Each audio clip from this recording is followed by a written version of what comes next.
तर चला मंडळी, राम राम. स्वागत आहे आपल्या बेदळी चॅनलमध्ये. तुम्ही विचार करत असाल रतन महाराज सकाळ सकाळी इकडे कसं काय. मी आला कुठं माहीत आहे का, वैकुंठ धाम उर्फ कैलास आणि आपली समशानभूमी. चला तर मित्रांनो, पाहू शकता तुम्ही खतरनाक अशी आपली झाडं हो का.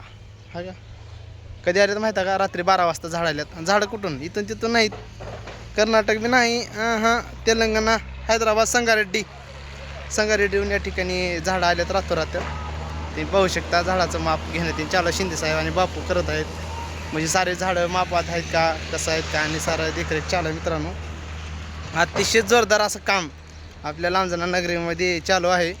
आणि भविष्यामध्ये एक सुंदर असं नंदवन म्हणायला काही हरकत नाही, असं आपलं भावी समशानभूमी वैकुंठ धाम या ठिकाणी होणार आहे.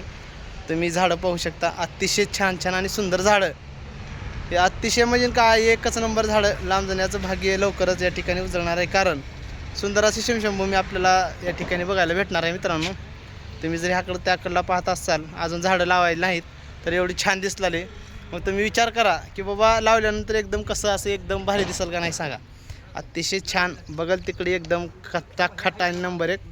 या ठिकाणी तुम्ही पाहू शकता पूर्ण दगड इचून एका कडला नेऊन टाकण्याचं काम चालू आहे. तिकडे बघा तुम्ही, तेव्हा ट्रॅक्टरमध्ये चालू आहे कामं. कायम काल JCB चालू होती, आज ट्रॅक्टरमध्ये दगडं इचून एका कडला लावण्याचं काम चालू आहे. अतिशय साफ आणि प्लेन काम या ठिकाणी होणार आहे. येणाऱ्या भविष्यामध्ये अतिशय प्रत्येकानं आदर्श घ्यावा असं ही आपली समशानभूमी या ठिकाणी होणार आहे.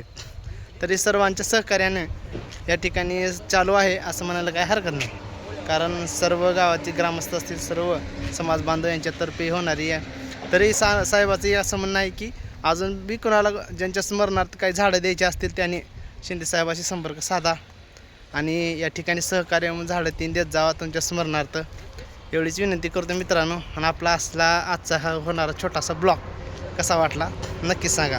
मी तुमचा रतन महाराज, अपडेट लांजणची. चला, राम राम.